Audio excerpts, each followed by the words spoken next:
예수님께서 이 땅에 계시다가 40일 동안 부활 후 40일 동안 이 땅에 계시다가 승천하시는 날이 왔는데 그 승천하시기 직전에 이런 말씀을 하셨습니다. 그 말씀을 마치시고 하늘로 올라가셨는데요. 마가복음 16장에 이렇게 되어 있습니다. 이게 이제 우리가 쓰는 말로 쉬운 성경에서 제가 번역을 한 것을 읽어드리겠습니다. 믿는 사람에게는 이런 기적이 따를 것이다. 그들이 내 이름으로 귀신을 쫓아내고 배우지 않은 새로운 말을 하고 뱀을 만지거나 어떤 독을 마셔도 해를 입지 않으며 병든 사람에게 손을 얹으면 나을 것이다. 아멘. 아멘. 예수님이 이 말씀을 마치고 하늘로 올리워 가셔서 하나님 오른편에 앉으셨다. 그랬더니 제자들이 나가서 이 기쁜 소식을 널리 전하자 주님께서는 그들과 함께 하셔서 그들에게 따르는 기적으로 그들이 전하는 말씀이 사실임을 확증해 주셨다. 아멘. 아멘. 예수님께서 능력 주실 것을 약속하셨고 제자들은 그 약속을 믿고 믿음으로 전했더니 기적이 나타났다. 이런 말씀입니다. 그 첫 번째 나타났던 것이 우리가 살펴봤던 방언의 은사였습니다. 우리 주님께서 이렇게 말씀하셨죠. 배우지 않은 새로운 말을 할 거라고. 그러니까 예수님이 승천하시고 나서 오순절 성령 강림이 된 거니까 그 약속이 이루어져서 오순절 성령 강림 때 사람들의 입이 터져서 외국어 방언인지 아니면 어떤 방언인지는 알 수 없지만 많은 사람들이 뜻이 통했다는 겁니다. 그래서 듣고 그러면 어떻게 하면 좋겠는가 우리가. 그래서 회개하고 예수의 이름으로 세례를 받아라. 이렇게 돼서 처음에 이 땅에 지상교회가 탄생하게 되죠. 그것이 바로 예루살렘 공동체입니다. 그래서 이 사람들이 이제 교회가 되었던 겁니다. 오늘날 우리도 성령의 은혜를 체험하고 성령의 강력한 역사가 우리 안에서 또 계신 성령께서 역사하시면 우리도 새로운 말을 합니다. 배우지 않은 새로운 말.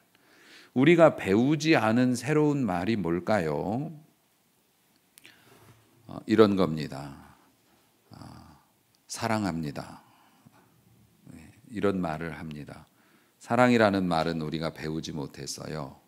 원래는 하나님의 사랑을 받고 우리가 사랑을 입에 달고 살지만 진짜 사랑은 죄로 인해서 우리가 잃어버린 겁니다. 이 사랑이라고 하는 게 내 새끼 사랑하고 나한테 잘해주는 사람 사랑하고 이런 건 뭐 일반인들도 다 하는 사랑입니다. 우리가 성령 충만하면 새로운 말을 한다고 하는 것은 내가 사랑할 수 없는 사람을 사랑한다고 말하고 용서할 수 없는 사람에게 용서한다라고 말해주고 나에게 아무 유익을 주지 않는 사람임에도 불구하고 함께 하겠다고 말해주는 것. 이것은 우리가 배운 것이 아니라 성령께서 우리에게 주시는 새로운 언어입니다. 이 언어가 여러분의 삶에서 많아지시기를 축복합니다. 이 사람들이 이렇게 방언을 했고 그 다음에 오늘 읽은 사도행전 3장 1절에서부터 10절까지의 내용은 굉장히 유명한 말씀인데요. 이 말씀 속에는 병든 자에게 손을 얹은 즉 나으리라 라고 하신 주님의 그 말씀이 이루어지는 것이 보여집니다. 제9시 기도 시간에 베드로와 요한이 성전에 올라갔다 이렇게 되어져 있습니다. 당시 이스라엘 사람들은 하루에 3번 예루살렘 성전에 올라가서 기도를 하고 성전에 못 올라가면 성전이 있는 방향을 향해서 기도를 합니다. 지금 이슬람 종교를 가진 우리나라 와서 일하시는 분들도 시간 되면 가서 돗자리 펴놓고 막 일하다 말고 일을 하고 기도하고 그러죠. 그게 여기서 나온 겁니다. 그러니까 이런 습관이 나중에 그 이슬람교 또 결국엔 예수님도 아브라함도 다 믿는 사람들이지 않습니까? 그래서 이런 것들이 이제 남아서 그 사람들이 그런 걸 하는데 이 사람들이 가급적이면 성전에 올라가서 기도를 하려고 합니다. 하루에 3번 이 사람들은 당시에는 우리처럼 그렇게 바쁘지는 않았던 것 같아요. 그렇게 기도하는 시간인데 베드로와 요한이 성전에 그 시간에 맞춰 올라갔다고 합니다. 9시면은 오후 3시 되지요. 3시면은 몇 시라고 그랬습니까? 오전 9시. 6시면 낮 12시. 9시면 오후 3시. 이렇게 되어 있는데 오후 3시 기도 시간에 성전에 올라갔습니다. 사실 이제 베드로하고 요한은 큰형하고 막내입니다. 그런데 둘이 잘 다녔던 것 같습니다. 성전에를 왜 올라갔을까? 사실 성전은 예수님의 제자들 입장에서는 성전과 사실 상극이죠. 왜냐하면 성전의 권력을 가진 자들이 예수님을 못 박아 죽였고 지금도 예수님을 추종하는 사람들을 해치려고 하는 그런 움직임이 없어진 게 아니기 때문에 성전은 사실 금기시 되었고, 그리고 성전에서 드리는 제사, 성전에서 드리는 모든 행위들이 사실 새로운 성전이신, 영원한 성전이신 예수 그리스도께서 자신을 허물고 사흘 만에 다시 건설을 하셨기 때문에 사실 제자들에게 있어서 예루살렘 성전은 의미가 없어요. 위험하기도 하고 의미가 없는 곳이기도 했습니다. 그런데 베드로하고 요한은 성전의 기도 시간에 맞춰 올라갔습니다. 이 사람들은 습관을 따라서 올라갔다고 하는데 원래 이제 그냥 일반 유대인들이니까 기도하는 습관이 있었고, 그런데 성전을 굳이 올라갔던 이유는 뭘까요? 왜 갔을까요? 기도하러, 예배드리러, 전도하러 갔죠. 사람 많으니까. 위험하지만 사람이 많으니까 거기에 가서 기도도 하겠지만 예수님의 이름을 증언하고 싶어가지고, 이 사람들이 성질이 급한 사람들입니다. 제 개인적인 의견이지 뭐 공신력 있는 의견은 아닙니다만 신앙생활할 때 다혈질이 은혜를 많이 받습니다. 성질 급하신 분들이. 이게 다혈질이 안 좋은 방향으로 쓰이게 되면 뭐 사람에게 상처도 주고 뭐 그럴 수도 있습니다만은 믿는 거는 사실 화끈하게 믿는 게 좋긴 좋습니다. 우리가 기도를 하거나 섬김을 하거나 그럴 때도 감동 오면 저요해야지. 제가 연애할 때 옛날에 그 경양식집이라고 그랬던가요? 요즘엔 그런 말 안 쓰는 것 같은데 경양식집에 가서 근사하게 돈가스, 그 돈가스를 이제 탁 이제 먹어보려고 처음 먹으러 갔던 것 같아요. 연애하면서 처음 먹었던 것 같은데 또 어떤 여자냐고 그러지 말아요, 사모님. 아니었다면 미안해요. 그런데 뭐 과거니까. 가면은 처음에 습 주잖아요. 그거 주는데 저는 음식 나오면 같이 먹으려고 국이니까 냅뒀지. 조금 이따 가져가더라고. 그래서 저는 몰랐죠. 나중에 음식 나오면 국이니까 밥 나오면 같이 먹으려고 냅뒀는데 들고 가가지고 지금도 너무 아깝습니다. 그게 마음에. 식으면 못 먹는 거고 그때 안 먹으면 못 먹는 거죠. 하나님께서 은혜 주시고 감동 주시면 다혈질인 분들은 일단은 아멘 하고 저요 하고 이렇게 합니다. 베드로와 요한 하나님 앞에 은혜 받고 뜨거웠는데 위험하다고 성전에 안 올라갈 수는 없죠. 저렇게 물고기들이 많은데 올라갔습니다. 그러니까 이런 기적이 나타났죠. 다혈질이 은혜 받으면 하나님의 아주 대단한 일꾼으로 쓰임 받는 거고 은혜 못 받으면 그건 여러분 상상에 맡기겠습니다. 주변에 그런 분들 많이 계시니까. 이 사람들이 그렇게 그런 목적을 가지고 성전에 올라갔는데 그 미문이라고 하는 곳에 뷰티풀 게이트입니다. 그 아름다운 문, 성전의 12문 중에서 아름다운 문이라고 일컬어지는 미문이라고 하는 곳이 있는데 그 문에 거지 하나가 놓여 있습니다. 이 사람은 날 때부터 앉은 뱅이였다는 겁니다. 이거는 마치 가라앉은 돌과 같습니다. 물에다가 돌을 던지면 어떻게 됩니까? 꼬르륵 하고 가라앉습니다. 자력으로는 부상이 안 됩니다. 그런 운명을 가진 사람이에요.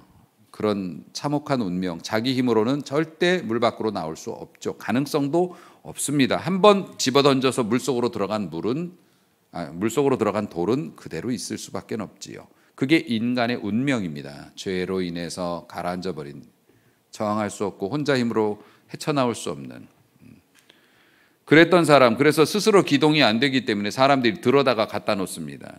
이 사람이 앵벌이었기 때문에 뭐 뒤에서 그런 사람들이 갖다 놨는지 아니면 가족들이 데려다 놨는지 그건 모르겠지만 어쨌든 사람들이 가장 많이 출입하는 그 문간에서 구걸을 하고 있습니다. 베드로와 요한이 지나갈 때 한 푼 줍쇼 했겠지요.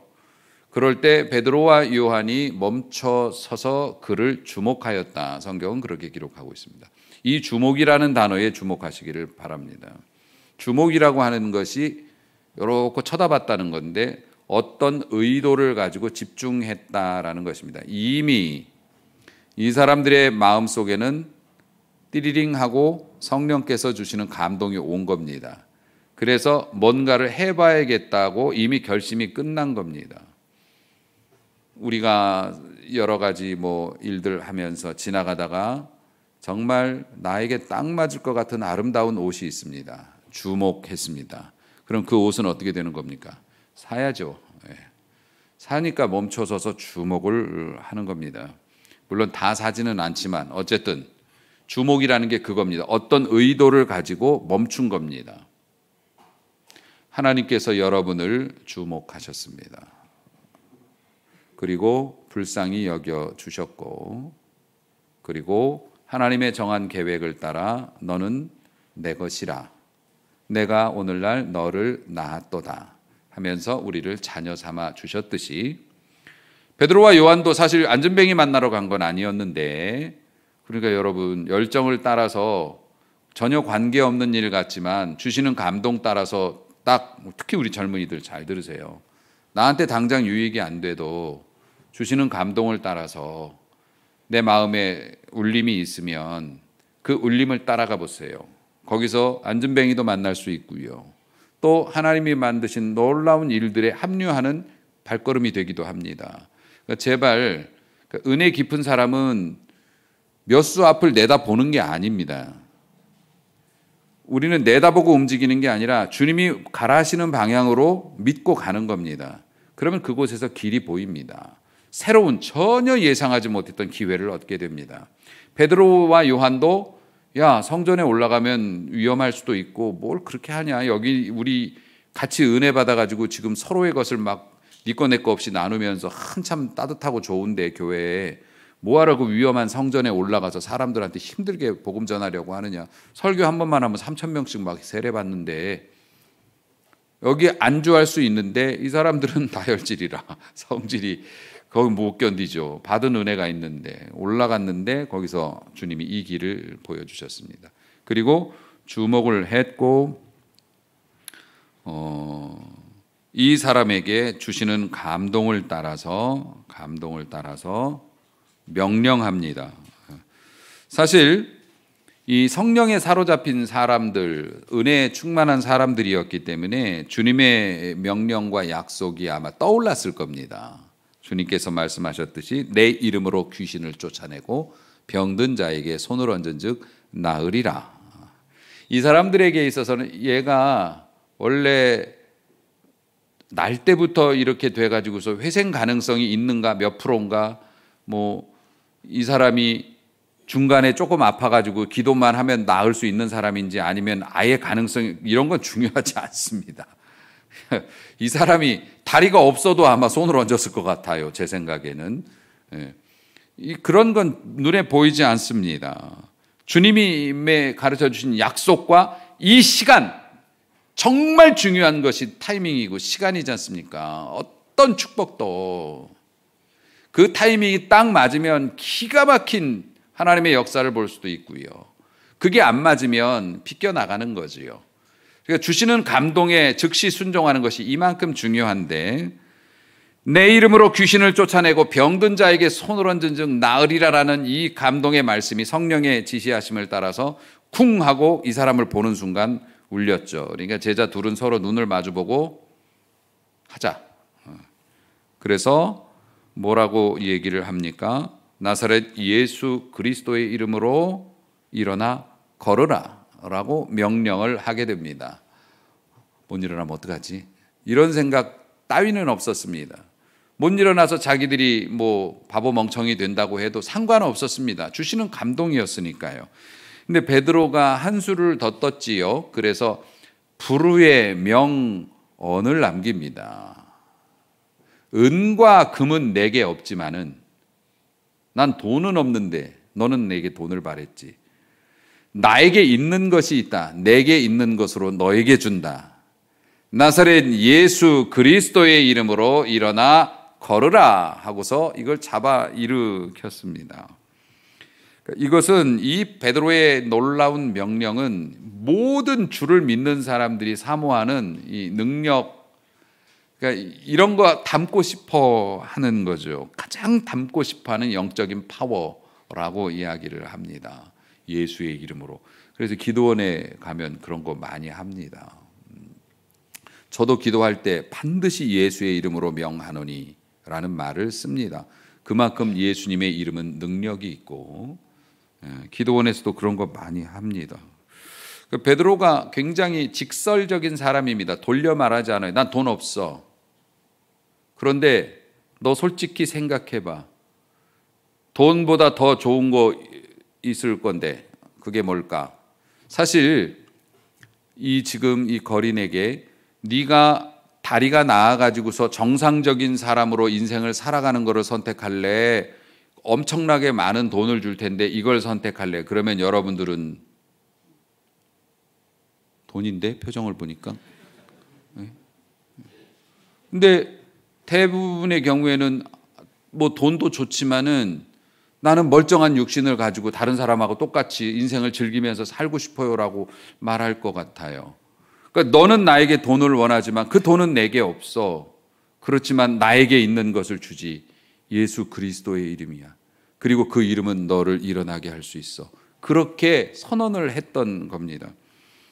근데 오늘날 사실 우리가 복음을 전할 때도 이제 이렇게 전해야 되는데 오늘날 이제 교회가 복음을 전하는 방식이 다 그렇지는 않습니다만은 미안합니다. 교회 목사가 돼갖고 맨날 교회 비난이나 하고.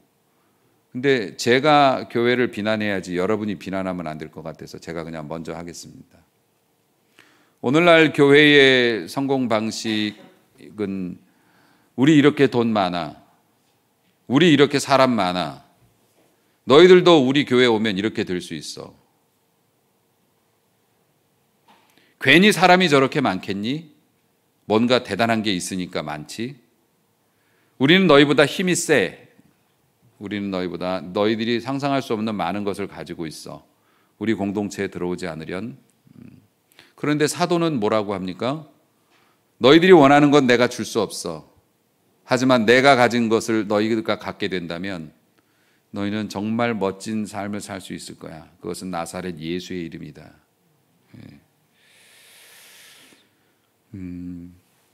사실 우리가 가만히 생각을 해봐야 합니다.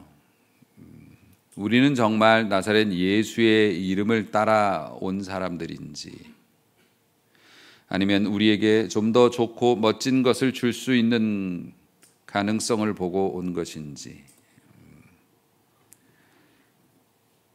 복음이 있다면, 성령님의 역사하심이 있다면 산골에 있는 작은 전도사님이 목회하시는 진짜 10명도 안 되는 그런 교회 안에서도 하늘나라가 열립니다.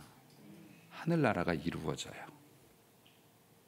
신앙이라고 하는 것은 예수의 이름을 사용해서 우리가 원하는 소원을 성취하는 것이 아니라 예수님을 닮아가고 예수님과 마음과 입맛이 같아지고 예수님이 싫어하시는 것을 나도 싫어하고 예수님이 좋아하시는 것을 나도 좋아하는 부모를 닮아 성장하는 기쁨을 가지는 것, 이것이 신앙생활 아닐까 싶습니다. 사랑하는 성도 여러분, 요한복음 16장 24절 말씀 보면 지금까지 너희는 내 이름으로 아무것도 구하지 아니하였다. 당연히 못 구했죠. 예수님이 오시기 전까지는 예수 이름을 몰랐으니까요. 예. 그런데 이제는 구하라 그리하면 받으리니 그리고 너희 기쁨이 충만하리라. 예수님이 이제는 내 이름을 너희가 쓸 수 있어라고 그 이름의 권세가 있음을 알려주시고 많이 써라. 쓰면 너희들이 기쁨이 충만할 거다. 이렇게 말씀을 해 주셨습니다. 성령 충만한 베드로는 이 주님의 약속도 기억을 해서 아니 성령이 기억나게 하셨겠지요. 그리고 그 이름을 사용하는데 베드로가 지난주에도 말씀 속에 나오지요. 예수님을 그냥 예수님이라고 안 부릅니다. 나사렛 예수라는 걸 꼭 붙여 부릅니다. 그게 왜 그렇다고요? 나사렛은 비천함의 상징이었기 때문에 그렇습니다. 비천한 예수, 그 예수가 뭐 구약에서는 여호수아를 신약에서는 예수라고 부릅니다만은 그 비천한 예수가 그 그리스도 메시아다. 예수 그리스도니까 메시아이시다. 구약에는 메시아, 신약에는 그리스도, 중국에서는 기독 이렇게 얘기하죠. 그러니까 메시아이시다. 나사렛 예수 그리스도라는 이름을 항상 쓰는 것을 좋아했습니다. 예수님은 비천하고 약하고 천대받는 나사렛이라는 이름을 가지고 계셨는데 이게 뭐냐면은 나사렛은 예수의 이름이 아니라 지명이지 않습니까? 지명인데 예수님의 육신의 삶의 흔적이 나사렛이에요. 그러니까 예수님은 나사렛에서 성장하셨고 그리고 나사렛 사람처럼 대접을 받으셨습니다. 그럼에도 불구하고 끊임없는 사랑으로 백성들을 품에 안으시고 마지막 순간까지 자신의 사명을 잘 감당을 하셨지요.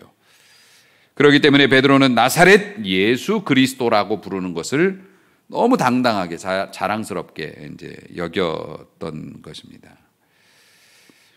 이 거침없고 확신이 넘치는 이 베드로의 성령을 따라서 성령님과 착착 발을 맞춰서 진짜 불처럼 그에게 명령을 했을 때 이 사람이 어떻게 됩니까? 아무 생각 없었지요. 예수님에 대해 관심도 없었고 뭐 새로운 인생에 대한 소망도 없었고 물에 빠진 돌이 무슨 희망이 있겠습니까? 그랬던 사람이 이 하나님의 확신에 찬 은혜를 가진 사람의 명령을 그랬더니 다리에 힘이 생기고 온전하여질 뿐만 아니라 이 사람이 가만히 보니까 성전으로 들어갔습니다.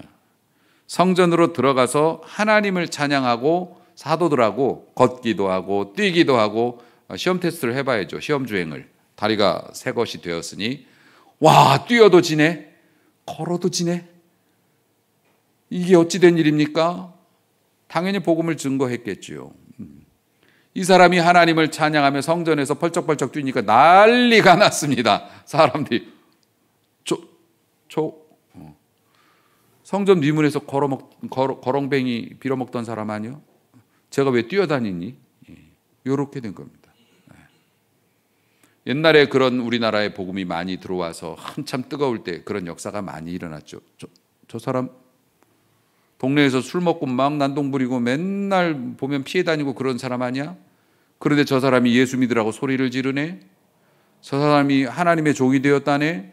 그런 뭐 일화들 많이 있죠. 여러분과 여러분의 자녀도 그런 소리를 들을 수 있길 바라요. 뭐 그냥 평범한 줄 알았더니 그냥 내성적이고 소심한 줄 알았더니 이런 면이 있네. 하나님께서 저 아이를 이 친구를 이 젊은이를 이 학생을 이렇게 쓰시네. 와 사람은 진짜 두고 봐야 하네. 하나님 은혜 받으면 그렇게 됩니다. 사랑하는 성도 여러분, 사도들의 사이클이라고 하는 것이 있습니다. 별거 아닙니다. 사도들이 이렇게 메비우스 띠처럼 무한 순환을 하는데 그게 뭐냐면은 기도해요. 그리고 감동을 받습니다. 감동 받으면 저지르면 기적이 나타납니다. 기적이 나타나면 복음을 전합니다. 그게 한 사이클이고 이게 계속 반복되는 겁니다. 사도행전이 다 그렇습니다. 제가 여러분에게 정확히 말씀을 드리죠. 사도들의 이런 능력의 사이클은 이 시대 이단과 진정한 선지자를 구별하는 중요한 지표가 됩니다. 다시 말해서 어떤 목회자가 병을 고쳤다고 해서 그가 진정한 주의 종이라고 말할 수 없습니다. 왜냐하면 귀신도 병을 고치는 능력을 가지고 있기 때문에 그렇습니다. 어느 교회에서 희한한 일이 일어나고 대단한 역사가 일어나고 장풍으로 사람을 날리거나 썩은 이빨을 금리빨로 바꿔줬다고 해도 그것이 온전한 주의 사역이라고 말할 수 없습니다. 그것이 입증되려면 어떻게 해야 되는가? 기적을 행했다 해서 그리스도의 종이 아니고 그 기적 이후에 반드시 복음의 열매가 맺혀져야 합니다. 그런 경우 있습니다. 어떤 사람이 하도 교회 다니면 좋다고 그래가지고 이웃분이 전도해가지고서, 전도라는 게 사실 권유죠. 권유. 그냥 우리 교회 나와봐. 우리 목사님 진짜 멋있어. 오늘은 더 멋있어 보이네. 그러면서 미안합니다. 이런 말은 하면 안 되는데. 교회를 끌고 나오거나 기도원을 데리고 왔습니다. 그런데 기도원 분위기가 너무 뜨겁고 좋은 겁니다. 그리고 막 기도하는데 막 너무 좋아요, 분위기가. 그래서 나 종교를 바꾸겠어. 원래 불교였는데 나 기독교 교회 다닐 거야. 그래가지고 교회 등록했습니다. 교회 등록을 하고 교회 한 1년 정도 다니면 집사님 될 수 있습니다. 그리고 뭐 3, 4년, 4, 5년 정도 그냥 열심히 뭐 구역 예배 드리고 그러면 권사님도 될 수 있고 그렇게 됩니다. 그런데 이분이 하는 행동을 보면 동네에서는 인색하고 성격 나쁘기로 소문이 나 있고 교회 안에서 온갖 일로 구설을 일으키고 목회자를 힘들게 하거나 막 고집 부리고 막 이런 것 때문에 많은 사람들이 절레절레 흔듭니다. 이 사람이 구원을 받은 걸까요? 못 받은 걸까요? 시험 들게 해서 미안합니다만은 그거는 솔직히 저도 모르죠. 좀 늦게 깨이는 분들도 있으니까, 늦게 변하는 분들이 있습니다. 그렇기 때문에 교회에서 말썽 부린다고 저 사람 구원 못 받았다고 함부로 얘기하면 큰일 납니다. 그도 주께서 그를 위하여 죽으신 우리 형제입니다. 그러니까 구원을 받았네 안 받았네는 함부로 말할 수는 없지만은 복음의 열매가 맺힌 겁니까? 이 교회 분위기가 너무 좋고 기도원 분위기가 뜨거워서 이 사람이 교회에 서류를 작성해서 교인이 되고 교회에서 여러 가지 일들을 감당해서 뭐 직분도 받고 이랬다고 하는 것이 복음의 열매가 맺힌 것일까요? 온전한 복음의 열매라고 하는 것은 그 사람의 하는 말이 달라지고 그 사람이 결정을 내리는 것이 덕스럽고 주님께서 납득하실 만한 일들에 동참하고, 그렇죠. 사실 그래야 복음이 전해진 것 아닙니까? 복음이라고 하는 건 예수 그리스도이고 예수님의 성품을 닮아가는 자녀로 변화되어져 가는 것, 날마다 조금 느릴 수는 있어도 변화되어져 가는 것이 복음의 열매이지요. 교회로 적을 바꾸고 불교 믿다가 교회 믿다가 교회에서 안 되면 절에 가고 그런 거 아닙니다. 숫자 많아가지고서. 그런데 교회에서 목사님이 하라고 그런다고 화염병 던지고 그러면 되겠습니까? 그거는 복음을 전하는, 아무리 기적이 나타나고 안전뱅이가 일어난다고 해도 사도들의 사이클하고는 맞지 않습니다. 사도들은, 이거 오늘 본문도 있습니다만은, 이런 이제 일이 일어나니까 예루살렘 성전이 발칵 뒤집어졌습니다. 발칵 뒤집어져 갖고 사람들이 11절 보니까 나온 사람들이 베드로와 요한을 붙잡았어요. 잠깐만요. 붙잡았습니다. 놀라며 달려나가 솔로몬의 행각이라 불리우는 행각에 모여들어요. 그러니까 이 사람들이 잠깐만 일로 와보세요. 베드로하고 요한을 붙잡아가지고 이 안전뱅이까지 이제 세트로 이렇게 해가지고서 솔로몬 행각, 사람이 제일 많이 모이는 무대에 세웠다는 겁니다. 그러니까 베드로가 소리를 지릅니다. 이스라엘 사람들아, 이 일을 왜 놀랍게 여기느냐? 우리 개인의 권능과 경건으로 이 사람을 걷게 한 것처럼 왜 우리를 주목하느냐? 왜 우리한테 박수 치느냐? 우리의 힘과 우리의 능력으로 한 것이 아닌데 왜 우리한테 주목을 하느냐? 이러면서 뭐라고 해요? 아브라함과 이삭과 야곱의 하나님. 어이구, 설교 길어지겠다. 장로님들 기도하실 때 아브라함과 그러면 큰일 나는 겁니다. 아브라함부터는 언제까지 와야 돼? 그러면은 밑에 차 빼고 와도 계속 기도하고 있는 거죠. 베드로가 지금 뭘 한 겁니까? 자기가 기적을 일으켰습니다. 대히트를 쳤습니다. 사람들이 주목하고 떠받들기 시작합니다. 그러니까 베드로가 소리를 지릅니다. 우리를 주목하지 말라. 예수 그리스도가 계시다. 이게 복음이지 않습니까? 그런데 많은 주위의 사람들이 하나님께서 기적을 주시거나 능력을 주시거나 이렇게 되면 어떻게 됩니까? 처음에는 아니다, 하나님이 하신 거죠 하는데 하는 행동을 보면 자기가 한 거예요.